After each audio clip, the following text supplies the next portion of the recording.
ഇനി പത്രവിശേഷത്തിന്റെ സമയമാണ്. വരികൾക്കിടയിൽ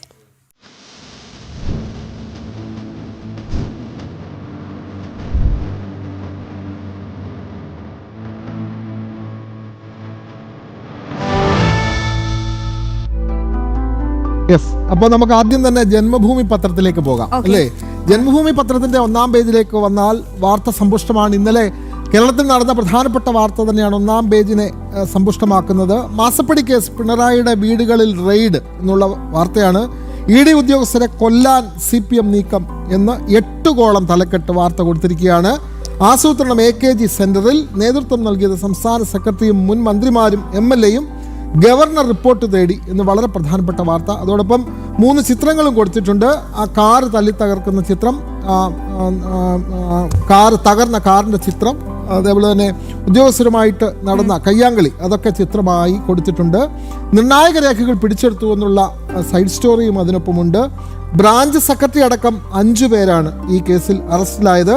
അറസ്റ്റിലായവരുടെ വിവരങ്ങൾ കൃത്യമായി ജന്മഭൂമി കൊടുത്തിരിക്കുന്നു. CPM ബ്രാഞ്ച് സെക്രട്ടറിയും DYFI ജില്ലാ വൈസ് പ്രസിഡന്റും ഉൾപ്പെടെയുള്ള നേതാക്കളാണ്. DYFI Nemom block secretary Naruvamoodu, Thaivilakam വീട്ടിൽ ശ്രീജിത്ത്, മേഖലാ കമ്മിറ്റി അംഗം വഞ്ചൂർ സ്വദേശിയായിട്ടുള്ള ജീവൻ, അതേപോലെ തന്നെ Karavala unit secretary BP Nagar ഉള്ള മനോജ്, ജില്ലാ വൈസ് പ്രസിഡന്റ് വഞ്ചൂർ സമദ് ഹോസ്പിറ്റലിന് സമീപം ഉള്ള രേവതി വീട്ടിൽ Shahil, CPM branch secretary Vattiyoorkavu Thoppamukku കല്ലുമലയിൽ നിധിൻ രാജ് എന്നിവരാണ് അറസ്റ്റിലായത് എന്നുള്ള കൃത്യമായ ആ വിവരങ്ങൾ.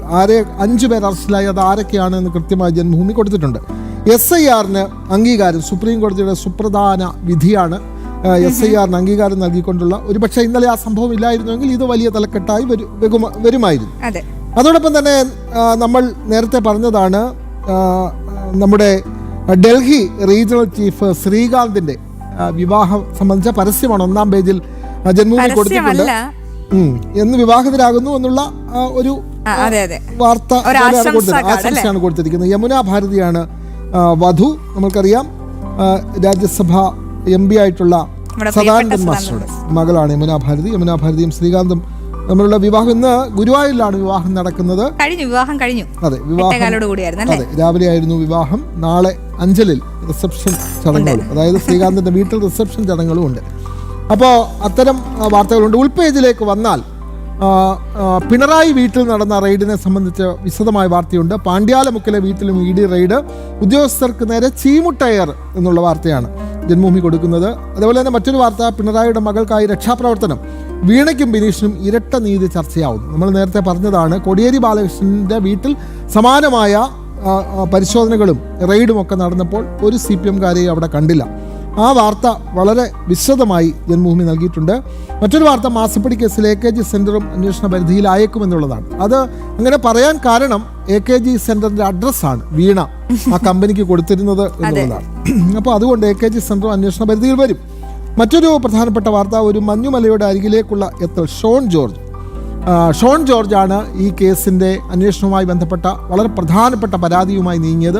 അതുകൊണ്ട് തന്നെ ഷോൺ ജോർജിൻ്റെ വീട്ടിലേക്ക് ഇന്നലെ DYFIക്കാർ മാർച്ച് നടത്തി. അവരെ അവിടെ സംഘടിച്ചെത്തിയ BJPക്കാർ ഓടിച്ചു വിട്ടു. ആ വാർത്ത നമ്മൾ ഇന്നലെ ജനം TV വിശദമായി നമ്മൾ സംപ്രേഷണം ചെയ്യുകയും ചെയ്തു. നമ്മൾ ജന്മഭൂമിയിൽ അത്തരം വാർത്തകളാണ് പ്രധാനമായും വരുന്നത്. പിന്നെ മറ്റൊരു വാർത്ത, മുഹമ്മദ് റിയാസിൻ്റെ വീട്ടിലും റെയ്ഡ് നടന്നു, പ്രതിഷേധവുമായി CPM രംഗത്തെത്തി എന്നുള്ള വാർത്തയും ഒക്കെ വിശദമായി ജന്മഭൂമി നൽകുന്നുണ്ട്. ശരി, നമുക്ക് കേരള കൗമുദിയിലേക്ക് പോകാം. കേരള കൗമുദിയും ഈ പറഞ്ഞതുപോലെ സമ്പുഷ്ടമാണ്. ബക്രീദ് ആശംസകൾ നേരുന്നുണ്ട്. ഒപ്പം പിണറായിയുടെ വീട്ടിൽ ED എന്നുള്ളൊരു പ്രധാനപ്പെട്ട വാർത്തയാണ് അവരുടെ ആദ്യ പേജിലെ പകുതി സിംഹഭാഗവും കവർന്നിരിക്കുന്നത്. ഒപ്പം വളരെ പ്രധാനപ്പെട്ട ഒരു വാർത്തയുണ്ട്. ശ്രീ പത്മനാഭസ്വാമിയുടെ വൈരനാമം കവർന്നു. സ്വർണവും വജ്രവും പത്മനാഭസ്വാമി ക്ഷേത്രത്തിൽ നിന്ന് മോഷണം പോയി. നടന്നത് ശബരിമലയെ വെല്ലുന്ന കൊള്ള. വരും മണിക്കൂറുകളിലൊക്കെ ഈ വാർത്ത വലിയ രീതിയിൽ ഡെവലപ്പ് ആവാനുള്ള സാധ്യത. കാരണം ശബരിമലയേക്കാൾ ഞെട്ടിക്കുന്ന കൊള്ളയാണ് ഈ ശ്രീ പത്മനാഭസ്വാമി ക്ഷേത്രത്തിൽ നടന്നിരിക്കുന്നത്. നമുക്കറിയാം, ഈ അനന്ത പത്മനാഭന്റെ സ്വത്ത് അത് നമുക്ക് കാൽക്കുലേറ്റ് ചെയ്യാൻ കഴിയുന്നതിലും അധികമാണ്. കേരളത്തിലെ അല്ലെങ്കിൽ ഭാരതത്തിലെ തന്നെ ഏറ്റവും സമ്പന്നമായ ക്ഷേത്രങ്ങളിലൊന്നാണ് പത്മനാഭസ്വാമി ക്ഷേത്രം. സ്വർണ്ണ വിളക്കടക്കം കടത്തി. അതായത് ഈ നെറ്റിയിലെ വൈരനാമം അവിടെ പോയവർക്കറിയാം. ഈ ശ്രീ പത്മനാഭസ്വാമി ക്ഷേത്രത്തിലെ മൂലവിഗ്രഹത്തിന്റെ ഉടൽഭാഗത്ത് പ്രതിഷ്ഠിച്ചുള്ള ഒരു ചെറിയ കൃഷ്ണ വിഗ്രഹത്തിന്റെ നെറ്റിയിൽ ചാർത്തിയതാണ് ഈ വൈരം എന്ന് പറയുന്നത്. ഈ വൈഷ്ണവർ നെറ്റിയിൽ ചന്ദനം തൊടുന്ന മാതൃകയിലാണ് ഈ ആഭരണം. നെറ്റിപ്പട്ടം പോലെയുള്ള ഇത് രൂപകൽപ്പന ചെയ്തിരിക്കുന്നത് 108 രത്നങ്ങൾ പതിപ്പിച്ച ആഭരണത്തിന് നടുവിൽ ഒരു റൂബിയാണ് പതിപ്പിച്ചിട്ടുള്ളത്. കോടികളാണ് ഇതിന്റെ മൂല്യം. അതുവരെ കട്ടെടുത്തിരിക്കുന്നു എന്നുള്ള ആശങ്കാജനകമായ വാർത്തയാണ് കൗമുദി റിപ്പോർട്ട് ചെയ്യുന്നത്. ഒപ്പം വൈരനാമം മാത്രമല്ല, വജ്രം പോയി, സ്വർണം പോയി, സ്വർണ്ണ വിളക്ക് പോയി. 6 മാസം മുൻപ് ഈ വൈരനാമം പോളിഷ് ചെയ്യുന്നതിനെ കൊണ്ടുപോയെന്നാണ് രേഖകളിലുള്ളത്. പിന്നീട് അത് തിരിച്ചെത്തിയിട്ടില്ല. എവിടെയാണത് സംഭവിച്ചത്? എവിടെയാണ് വീഴ്ച സംഭവിച്ചത്? ഒപ്പം 9.75 പവൻ സ്വർണം കുറവുള്ളതായും കണ്ടെത്തുന്നുണ്ട്. ശരി, പിന്നെ അകത്തെ ഉൾപേജുകളിലേക്ക് പോകുമ്പോൾ തിരുവനന്തപുരം സൗത്ത് റെയിൽവേ വികസനം ആദ്യഘട്ടം ഈ വർഷം എന്നാണ് പറയുന്നത്. നടപടികൾ അതിവേഗം എന്ന റെയിൽവേ അധികൃതരും പറയുന്നുണ്ട്. ആധുനിക റെയിൽ ഹബ്ബ് ഒരുക്കും എന്നുള്ള വളരെ പ്രതീക്ഷാജനകമായ ഒരു വാർത്തയാണ് ഉൾപേജുകളിലേക്ക് പോകുകയാണെങ്കിൽ നമുക്ക് കാണാൻ സാധിക്കുന്നത്. ഒപ്പം രക്ഷാപ്രവർത്തനം ജാമ്യമില്ലാ വകുപ്പുടൻ, അതായത് മറ്റേ നവകേരള ബസ്സിന് നേരെ പ്രതിഷേധിച്ച AD തോമസ് MLA-യെയും യൂത്ത് കോൺഗ്രസ് നേതാവ് അജയ് ജുവൽ കുര്യാക്കോസിനെ മർദ്ദിച്ച കേസിൽ പ്രതികളായ ഗൺമാന്മാർക്കെതിരെ ജാമ്യമില്ലാ വകുപ്പ് ഉടൻ ചുമത്തുമെന്നാണ്. എനിക്ക് വലിയ പ്രതീക്ഷയൊന്നുമില്ല. ഇനിയും ഊരി വരാനുള്ള സാധ്യതയുണ്ട്.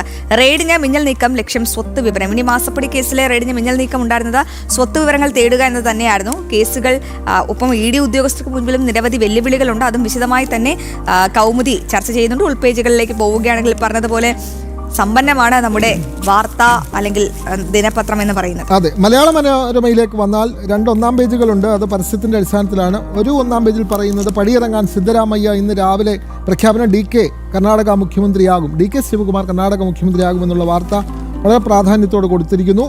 മറ്റൊരു പ്രധാനപ്പെട്ട വാർത്ത 8 കോളത്തിൽ കൊടുത്തിരിക്കുന്നു. ED-യെ ആക്രമിച്ചു. എക്സാലോജി കേസ്, പിണറായിയുടെ വീടുകളിൽ റെയ്ഡ് എന്നുള്ള വാർത്ത.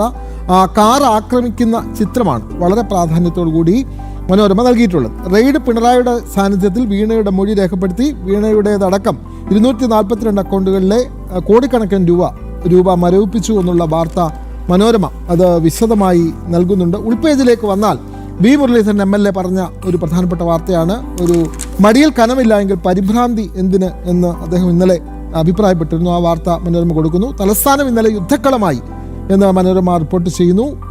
പ്രതികളെ പാർട്ടി ഓഫീസിൽ ഒളിപ്പിച്ച നേതാക്കൾ ഒടുവിൽ അറസ്റ്റിന് വേണ്ടി അവരെ പിന്നീട് വിട്ടുകൊടുക്കേണ്ടി വന്നു എന്നുള്ള വാർത്തയാണ്. ഉൾപേജിലേക്ക് പോയാൽ SFIO വെട്ടിയ വഴിയെ ED.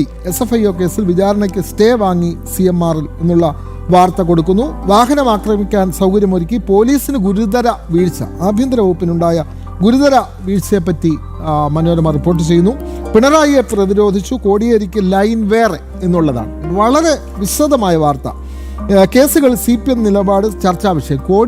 കോടിയേരിയോട് ഒരു നീതി, പിണറായിയോട് മറ്റൊരു നീതി എന്നുള്ള എല്ലാവരും ചർച്ച ചെയ്യുന്ന വാർത്ത വളരെ പ്രാധാന്യത്തോടു കൂടി മനോരമ നൽകുന്നുണ്ട്. അത്തരം വാർത്തകളാൽ ഒക്കെ സമ്പന്നമാണ് മനോരമ. അതിൻ്റെ ഉൾപേജിലേക്ക് വരുമ്പോഴും വളരെ പ്രധാനപ്പെട്ട വാർത്തകൾ ഒക്കെ മനോരമ റിപ്പോർട്ട് ചെയ്യുന്നു.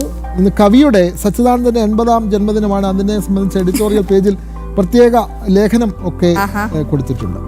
കവിയുടെ ക്ലാസ് എന്നുള്ള പേര്. ഓക്കെ, നമുക്കിനി മാതൃഭൂമി നോക്കാം. ആ മാതൃഭൂമിയിൽ നമുക്ക് ഇവിടുന്ന് ടിക്ക് ചെയ്യാത്തൊരു വാർത്തയല്ല, ഒരു കാകദൃഷ്ടി എന്ന് പറഞ്ഞിട്ട് അവരുടെ ഒരു കാർട്ടൂൺ. ED റെയ്ഡ് രാഹുൽ ഗാന്ധിക്ക് സന്തോഷമായി കാണുമെന്ന് പിണറായി പറയുന്ന ഒരു കമന്റാണ്. അപ്പോൾ അതിന് പിണറായിയുടെയും ഒപ്പം ചില MV ഗോവിന്ദൻ അടക്കമുള്ള നേതാക്കളുടെ വരയുണ്ട്, ചിത്രമുണ്ട്. അപ്പോൾ അതിന് താഴെ അത് ആക്ഷേപഹാസ്യം എന്ന രീതിയിൽ എഴുതിയിരിക്കുകയാണ്. പിണറായി പറയുന്നതായിട്ടാണ് രാഷ്ട്രീയപരമായും നിയമപരമായും പരദൂഷണപരമായും നേരിടുമെന്നാണ്. അപ്പോൾ അതൊരു എനിക്കൊരു ഇൻട്രസ്റ്റിംഗ് ആയിട്ട് തോന്നി. അപ്പോൾ പിന്നെ ഇടിയല്ല ED എന്നുള്ള തലക്കെട്ടോടു കൂടി ഈ വാർത്തകളാണ് കൊടുത്തിരിക്കുന്നത്. നമ്മൾ വളരെ വിശദമായി ചർച്ച ചെയ്തതാണ്. അപ്പോൾ പിണറായി വിജയൻ്റെ ഒരു ചിത്രം കൊടുത്തിട്ട് തളർത്താമെന്ന് മോഹിക്കേണ്ട, ഒന്നിച്ചിറങ്ങാം പിണറായി, ഒന്നിച്ചിറങ്ങാം. എന്തിനാ, നന്മയ്ക്കായിട്ടാണോ തിന്മയ്ക്കായിട്ടാണോ എന്ന ചോദ്യം കൂടി അവിടെ നിൽക്കുന്നുണ്ടല്ലോ പിണറായി സഖാവെ. ഒപ്പം SIR നിയമപരം എന്നുള്ള വാർത്ത റിപ്പോർട്ട് ചെയ്യുന്നുണ്ട്. വോട്ടർ പട്ടികയ്ക്കായി തെരഞ്ഞെടുപ്പ് കമ്മീഷന് പൗരത്വം പരിശോധിക്കാമെന്നും സുപ്രീം കോടതിയുടെ നിർണായക ഉത്തരവ് നൽകിയിട്ടുണ്ട്. ഇനി നമുക്ക് ഉൾപേജുകളിലേക്ക് പോവുകയാണെങ്കിൽ നാട്ടുവർത്തമാനത്തിൽ വളരെ പ്രധാനപ്പെട്ടൊരു വാർത്ത മനോരമ. അവരുടെ രാഷ്ട്രീയം നമുക്കറിയാമെങ്കിൽ കൂടിയും ആ വാർത്ത മലയാളികൾ ഒന്നടങ്കം ഏറ്റെടുക്കേണ്ട ഒരു വാർത്തയാണ്. കാരണം പാർട്ടി ഓഫീസ് വളഞ്ഞ പോലീസ് തടഞ്ഞ് നേതാക്കൾ. ഒടുവിൽ പ്രതികളെ വിട്ടുകൊടുത്ത്. ഇവിടെയാണ് ചോദ്യം ഉയരുന്നത്. ചെന്നിത്തലയുടെ പോലീസ് സഖാക്കളെ പേടിച്ച് പ്രതികളെ വിട്ടുകൊടുക്കുന്ന ഒരു കാഴ്ച. അതായത് പോലീസിന് ഈ സഖാക്കളെ നേരിടാൻ ചങ്കുറപ്പില്ലേ എന്നുള്ള ചോദ്യം അവിടെ നിലനിൽക്കുന്നുണ്ടല്ലോ. ഈ നേതാക്കളെല്ലാം വളർന്ന സ്ഥിതിക്ക് എന്നാൽ പിന്നെ പ്രതികളെ അങ്ങ് വിട്ടുകൊടുത്തേക്കാം, രക്ഷിക്കാം എന്നുള്ള രീതിയിൽ പോലീസ് വിട്ടുകൊടുത്തത് വലിയ രീതിയിൽ നമ്മൾ ചർച്ച ചെയ്യേണ്ടതാണ്. എവിടെയാണ് നീതി? ക്രമസമാധാനം കയ്യിലെടുക്കുന്നവരെ നേരിടേണ്ട പോലീസ് എന്തുകൊണ്ടാണ് സഖാക്കൾക്ക് മുമ്പിൽ കുമ്പിട്ടത്? അതൊരു നിർണായക ചോദ്യമായി തന്നെ നിലനിൽക്കും. ഇനി ഉൾപേജുകളിലേക്ക് വീണ്ടും നമ്മൾ പോവുകയാണെങ്കിൽ ഒരുപാട് വാർത്തയും വീക്ഷണത്തിലൊക്കെ സമ്പന്നമാണ്. യെസ്, എനിക്ക് തോന്നുന്നു സൂര്യ തേജസ് ഇതും കൊടുത്തിട്ടില്ല കേട്ടോ. നമുക്ക് എന്നാലും ഒന്ന് പറഞ്ഞു പോവാം. കഴിഞ്ഞ ദിവസം ഈ സൂര്യവംശിയുടെ ആ ഒരു അസാധ്യ ബാറ്റിംഗ് ആയിരുന്നു.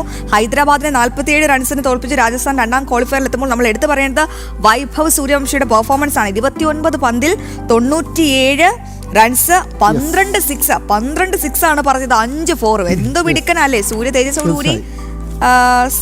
എന്തായാലും അങ്ങനെ നമ്മുടെ വരികൾക്കിടയിൽ സമയം അവസാനിക്കുകയാണ് അല്ലേ?